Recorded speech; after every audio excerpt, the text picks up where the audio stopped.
All right. Good afternoon, Good afternoon. Facebook. This is Dr. Sharita Weatherspoon here again with another power, powerful, powerhouse, phenomenal woman who is one of the contributing authors in the Love Letters to My Girls anthology. And we are so excited to have Dawn Perry here with us today. She is going to share about, who she is and the impact that she's making in this world. She's going to talk to us about her letter and what the women and girls who read her letter should be taking away from what she's written. And I am confident, as with all of the prior interviews, that there's going to be some good stuff shared today, some things that you can take away and apply to your life right now. So before we jump into the interview, of course, I've got to remind you about the Love Letters to My Girls project.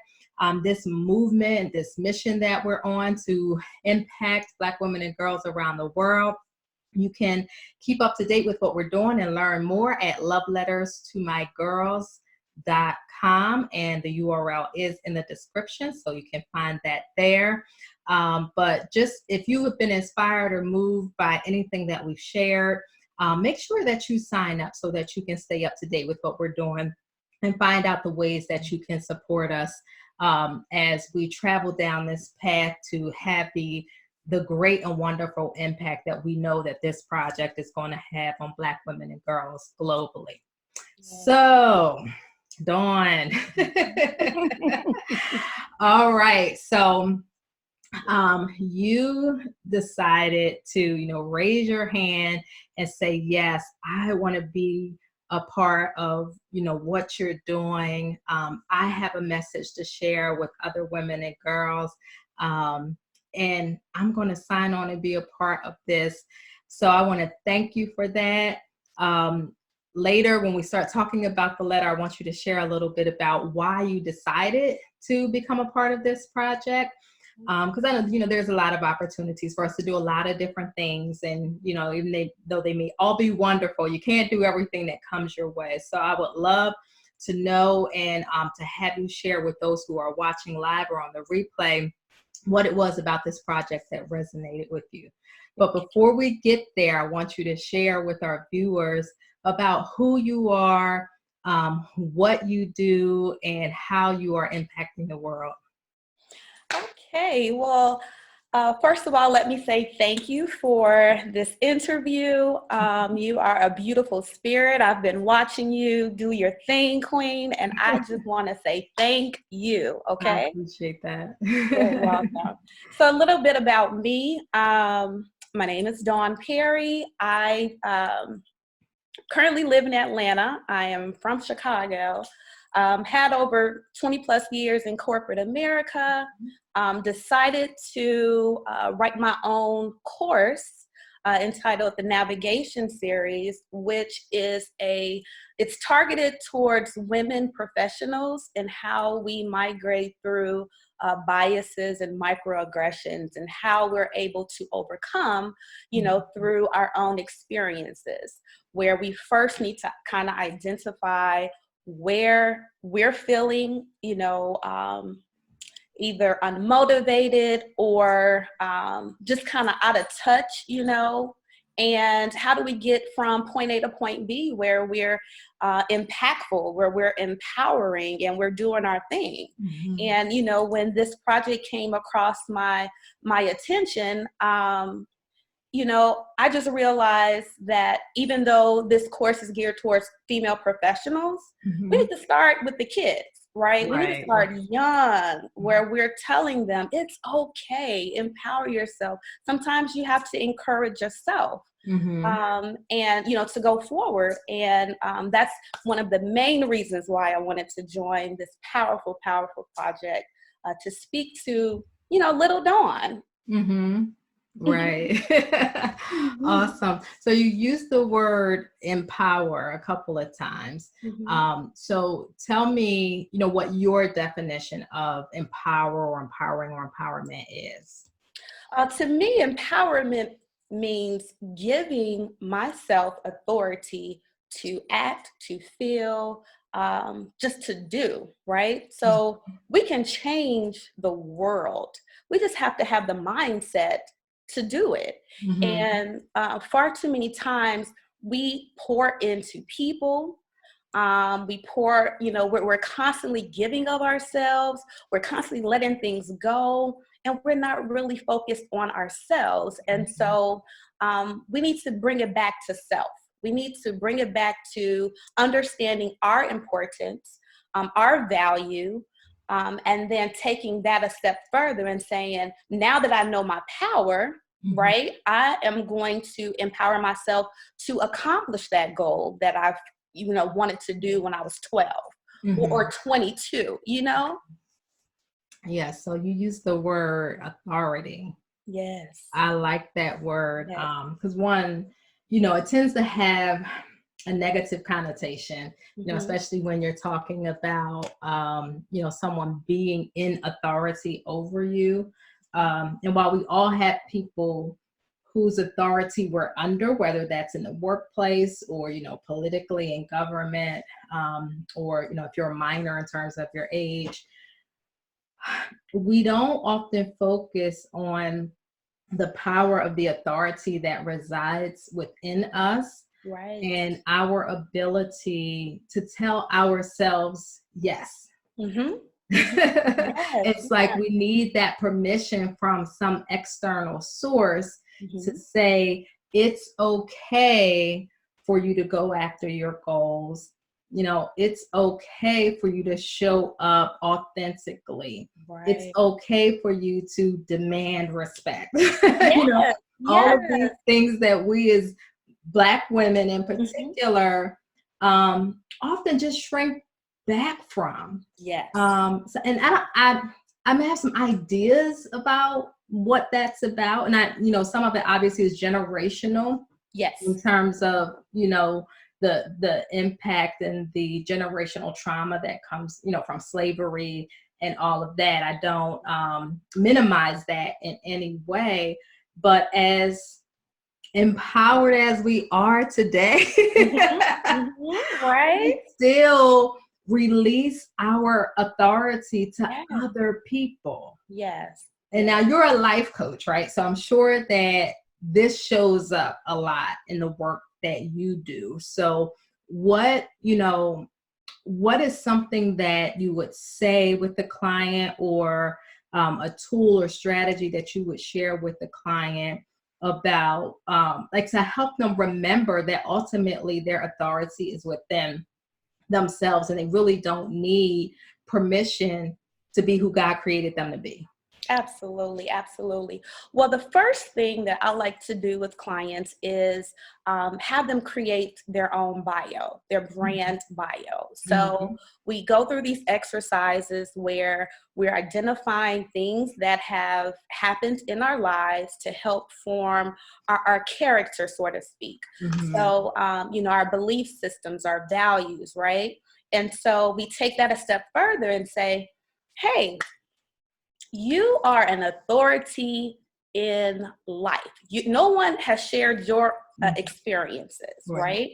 So I help them to embrace what they've, grown up to be, those negative and positive experiences that have formed and shaped, their authority, and then to live into their truth. So it's important that we understand where we came from, how we react, what are our triggers, right, and own our piece of it and move forward. And I think so many times, because we are so conditioned to not say anything, or especially in the workplace, if you say something, you're a mad Black woman. Or if you don't say anything, you don't know anything. And they think that, you're ignorant to a certain extent. And neither of the two are farthest from the truth. Like, you have to own your authority. And granted, I agree with you. Sometimes it does have a negative effect. But once you own it and live in your truth and be your authentic self, you open yourself up to so many blessings. Like God has shown up and shown out plenty of times when you live in your truth, when I live in my truth. So I walk in my authority. And I encourage, other women and girls to do the same thing.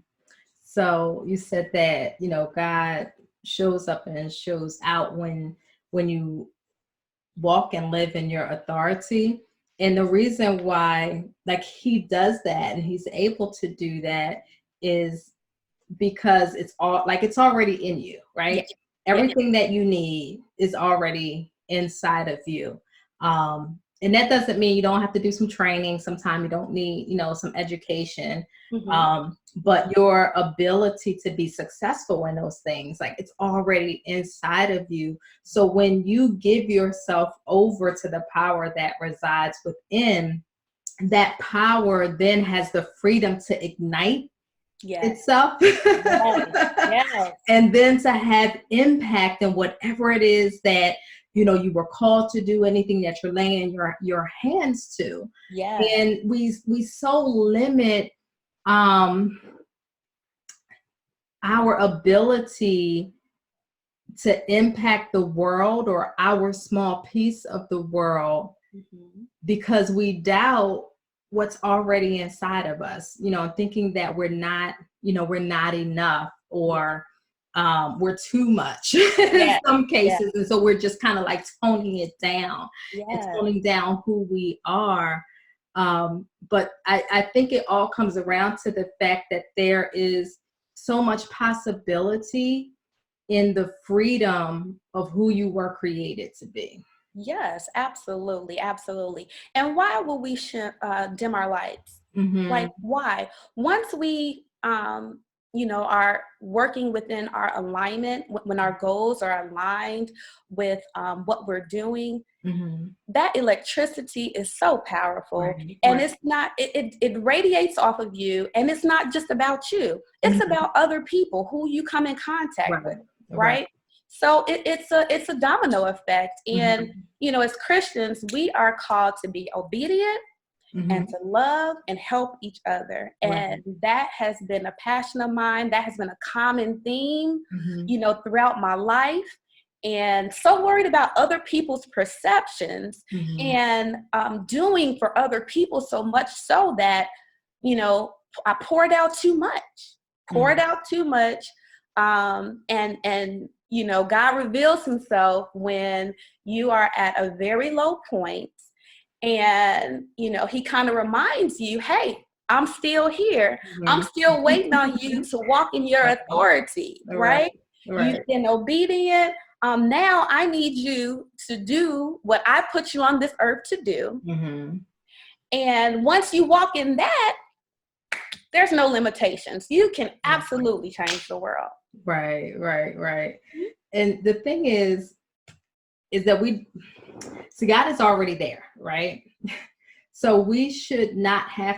don't have to get to our lowest point for him to show up. But we do that so often. I do not know what that is about. Although I'm guilty of it, I still can't tell you what it's about. Well, a part of it is when we're happy, when we're at our high point, sometimes we kind of, we may not tithe as much, or we may not pray as much because we feel like we've made it, right? And so you need to be grateful in your high point and in your low point. It's just that when you're at your low point, when you're like, okay, God, what's really going on here? Granted, he's the same all the time. So he's not going anywhere. He's waiting on you based off of your experiences to reach out to him. He's always there. He's going to love you. He's going to protect you. He's already guided your steps. He knows where you're going. He wants you have to figure it out. Right. And we're so worried about other people, what they're going to say, what they're going to think. And we really need to just be true to ourselves, what we value, right? What we feel on the inside, our passion. We have to make sure that, it's aligned with, we're walking in alignment. And Right, once right. we do that, just think about how much better this world would be if everyone helped each other. That's just one little thing, Right, right? right. So, your day to day, just helping someone or a smile, that could honestly Mhm. help someone. I Right. was voting a couple of days ago, and the lady at the voting delegate, she Mhm. goes, it's the machines are breaking down, everybody's panicking, they're impatient. And Mhm. I'm just there smiling, Uh-huh. and I get up there and she says, um, I said, "Hey, how are you doing?" And she goes, "I'm fine." She look, she's working and she's looking down and she's talking in her paper. And I just wanted her to look up. I said, "Hey, beautiful, how are you doing?" And she looks up and she just had this smile. She said, "You're a happy person, aren't you?" And I said, "I try to be, I get my moments too, but Mhm. things that you can't control." And I firmly believe just in that moment, I helped her. Mhm. She was having a rough day. Right. She looked at my driver's license and she looked at me and she said, "You're even smiling in your driver's license." I said, "I thought we were supposed to, but it's just funny how you can affect the world, Mhm. living in your passion and doing what you're supposed to do. Right, So, right, right. So you talked about alignment. So for those who are viewing who, they've heard the term, they're not quite sure what it means, mhm. or this is the first time that they're hearing it. Explain what alignment is, or living within alignment. Okay, so everyone has a set of values and Hmm. beliefs, right? And so alignment is when you're acting in what you believe, when you're living in your truth. Hmm. Okay, so as an example, I am a person of integrity. Hmm. So if I'm in a situation where the people around me, the environment lacks integrity, I'm not in alignment. Right. I'm not supposed to be there. Hmm. Okay.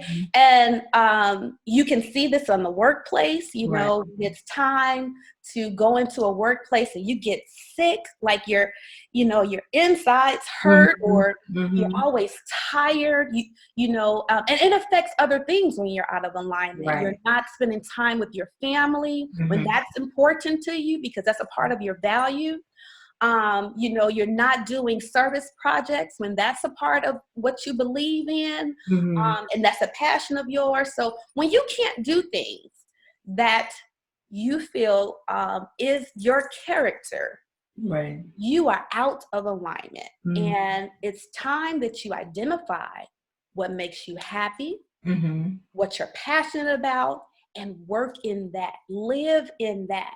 Right. Right. And if I can encourage any young girl, I also would want to say sometimes our experiences affect us negatively. Hmm. And it's important to forgive ourselves, even at a young age.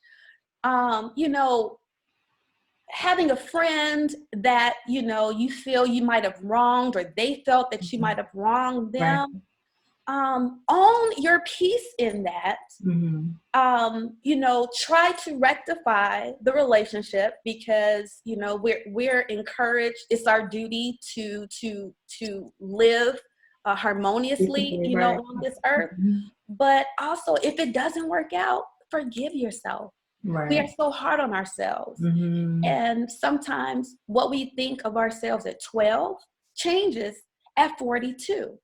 And you know, what I wanted to do when I was growing up, I thought I wanted to do it. And I've never worked in that particular industry, Mhm. but I've been a common theme throughout all of my employment was organizational behavior and development, leadership Mhm. development.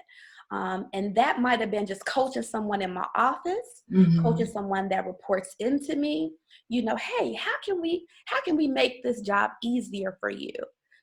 And even recognizing I had, some people that used to report into me that they were working in a job that was not, they were not in alignment with that job. They had trouble. They're a supervisor. They had trouble talking to people. They had trouble connecting. I'm laughing because this sounds like me and my last job. Like with, just like, what? Why are you here? What are you? Really? You don't like people, but you got to work with people all day? See, I like people. But that was something that I picked up on, with early. My son tells me, Mom, we can't go anywhere. You know everybody. And he's he's like, Ma, can we not stop? And I'm like, hey, I just like people. I'm sorry. Yeah. That's really good. So you talked about, what you would share with the young girl. So let's transition into talking more specifically about your letter. So what are you writing about, and what's the key takeaway you want readers to get? Okay, so I have not completed my letter yet because to me, this is probably one of the most important endeavors. So I need to, I've written notes, things have come to me while I've slept, and I'm like, okay, I would get up and put it in my phone. But the, the title would be Helping Others, right? And so, part of my passion is helping grownups right now as they, become more motivated and encouraged to complete their goals in their adult life. But this particular letter, even though it's for girls and women, I would focus majority of this letter to girls. I don't have any daughters. I don't have any aunts. My mother's gone. My grandmothers are gone. So I'm in a family full of guys, okay? and I have been charged, I think, by my ancestors to help women and girls specifically. Now, I have an amazing female tribe, just simply amazing. I have nieces, adopted nieces and goddaughters and sister friends. But I think the important part of this letter that's going to be geared towards the girls is be kind at a young age. So when you get older, it's not an act. It's something that's innate to you, right? Innate to your being. There's a lot of mean girls out here. And mean girls grow up to be mean women. Yes. Yes. Especially when you don't deal with those experiences that help to transform you. So, looking back at my life, even though I can, remember, people remember how you make them feel, right? And so it's important that even if you can't, be nice, leave them alone. Like, you don't have to respond to everything. Right. And, growing up with a lot of, women at my church that have been an amazing support system, godparents, adopted aunts. One thing that was visible was that they helped each other. So that was something that I saw growing up. They empowered each other. I used to, when my mom got sick, she used to be on the phone late night praying and, going over biblical studies. And this is something that I couldn't recall before this time, but just hearing that, it warmed my spirit. And I said, you know what? I remember how I feel in this moment. I might, everybody has bad experiences, but it's how you come out of that. What did you learn from that? How do you affect other people when you help others? You might not like everybody. You're supposed to love everybody, but kids at that young age, they don't really understand the severity of that charge that we have as Christians. Neither do adults. Neither do adults. That's true. That is so true. But if young girls can be nice, be kind, help each other, I remember sharing a sandwich with someone at my grammar school because they didn't have a lunch. Right. That feeling, has helped me in my adult life to where, sometimes people don't even have to ask for help, but I'm normally that person that, they're like, hey, can you help me with this? Whether it's, a kind word, a situation, right? An experience that I've been through. But I just feel like if you learn young, if we could get to kids young, where we're telling them to be kind, it's okay to help others. It's okay to help yourself. It's okay to forgive yourself. They grow up to be more pleasant. At least we hope that they will be, you know? Like I said, I don't have any daughters, but my nieces, my best friend's daughters and all of them, they call me the fun aunt because I'm just like that, if I can help, whether it's emotional support, spiritual support, financial, and on the flip side, I've helped people when I've been totally broken myself, totally broken, but it was something that was innate in my being, and so I just can't stop. But so my letter is going to be geared towards, I'm kind of looking at a younger Dawn, a younger South Side of Chicago Dawn, where I'm going to first start it off where I'm writing a letter to me, where I'm saying, Dawn, those experiences shaped you, but they don't define you. They don't define you. And what have you learned from that? And taking those key steps that I've learned, those learning concepts, and drafting a letter to, for this project, so that, someone can learn from that it's okay. Your life experiences will not define you. They will shape you. They will, you will make decisions based off of, how this made you feel back then, but that does not make it right. And once you live in alignment and in your truth, it'll come off effortlessly, and stuff you won't be worried about shining, because that's what you're destined to do, is shine. Right.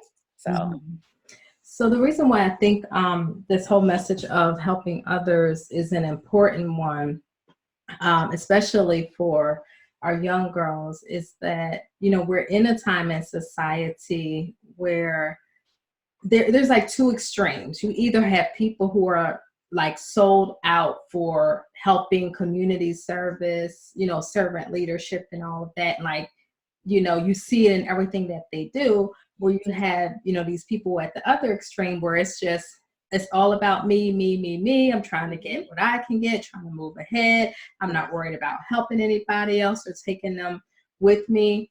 And it's not, I don't think it's like a bell-shaped curve where the bulk of the people are in the middle. I think the bulk of the people are at the ends, and it's a much smaller group in the middle that, are really finding good balance between, I want to help others, but not to my own detriment. And that's kind of where we really should be striving to be. So, we don't have, I know some women who, work with women who talk about, like this whole idea of superwoman and being a superwoman.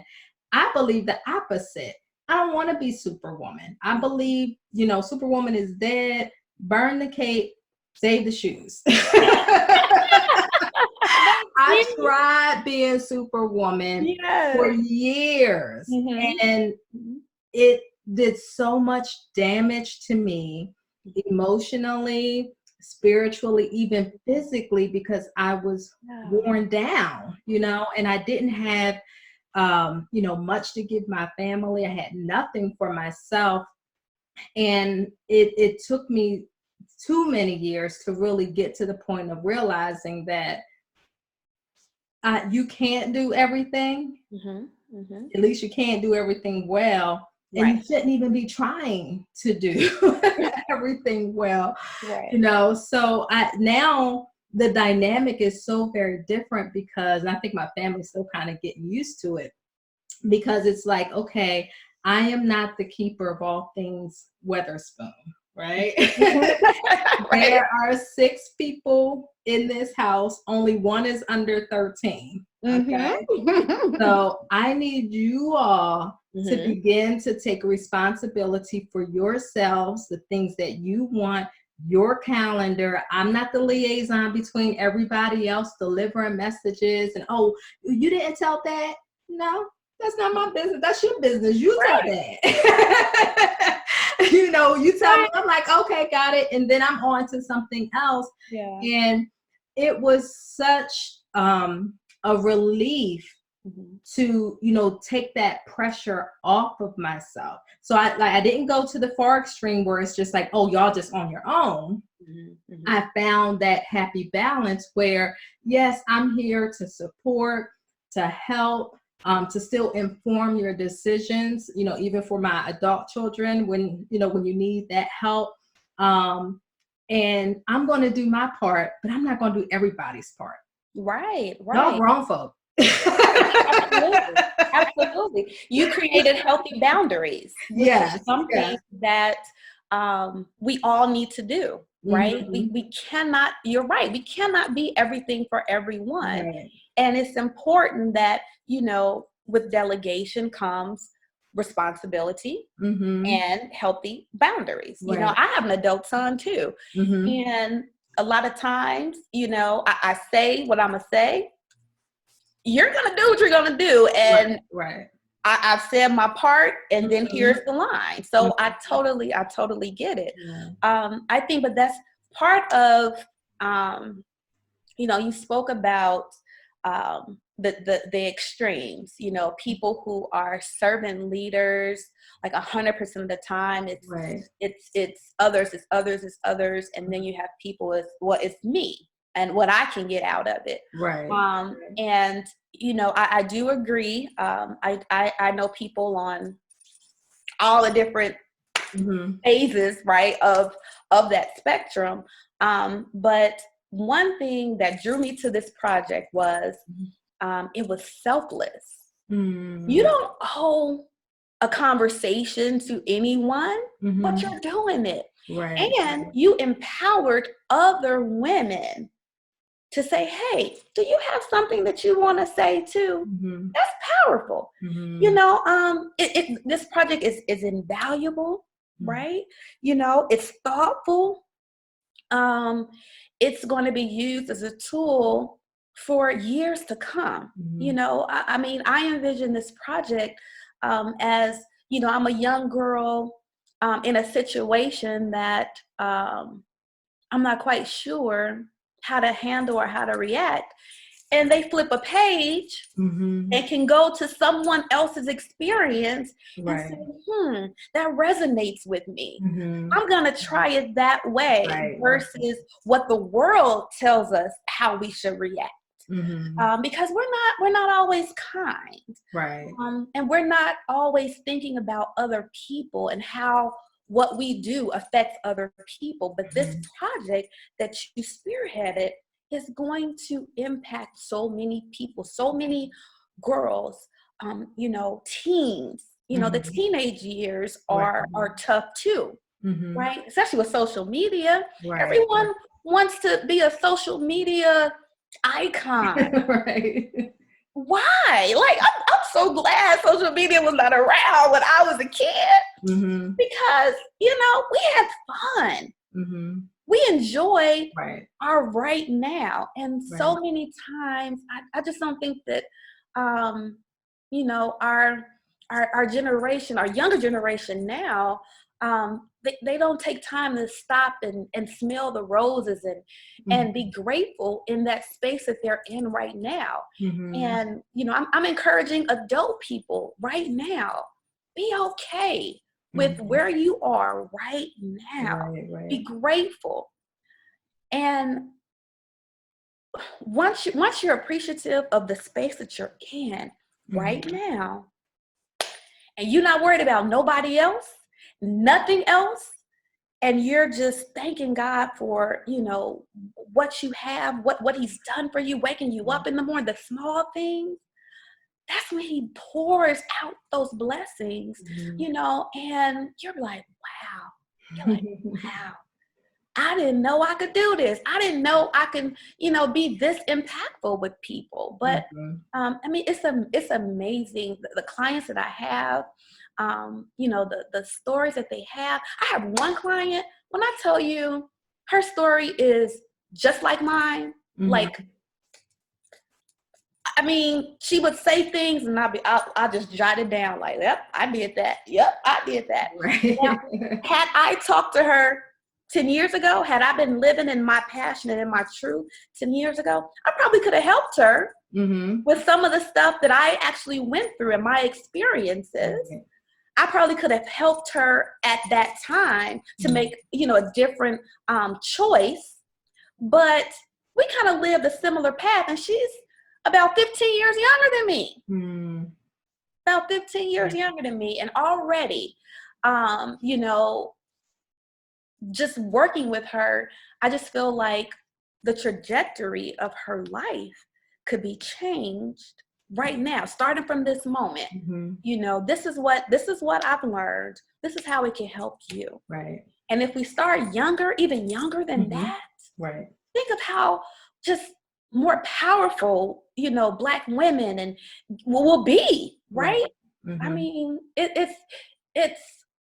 It's almost unimaginable, the power that we have that we just don't know, because we're worried about our boyfriend may think that, or our husbands may think that we're doing too much. No, shine, girl. Right.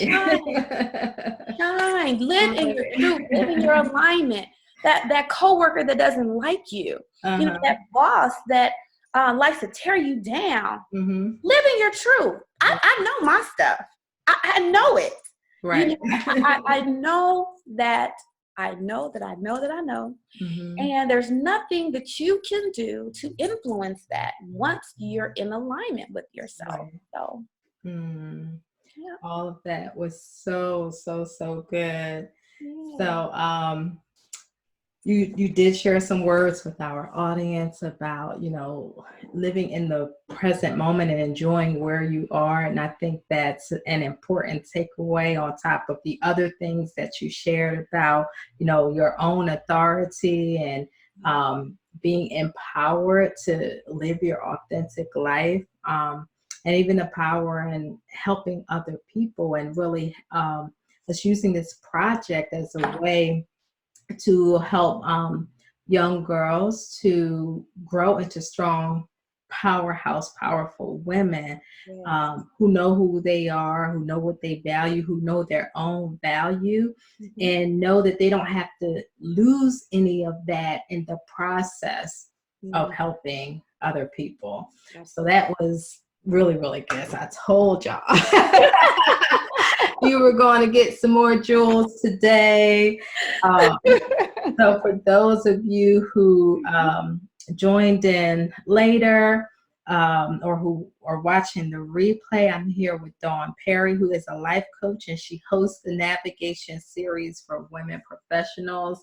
And she is one of the contributing authors in the Love Letters to My Girls 100 Black Women Speak to the Hearts of Black Women and Girls anthology. It has been awesome speaking to you this afternoon. Thank you. I appreciate your time. I appreciate you joining us on this mission, and for the contribution that you're going to make to this global impact, because that's what it is sure to be. Absolutely. Black Absolutely. women and girls.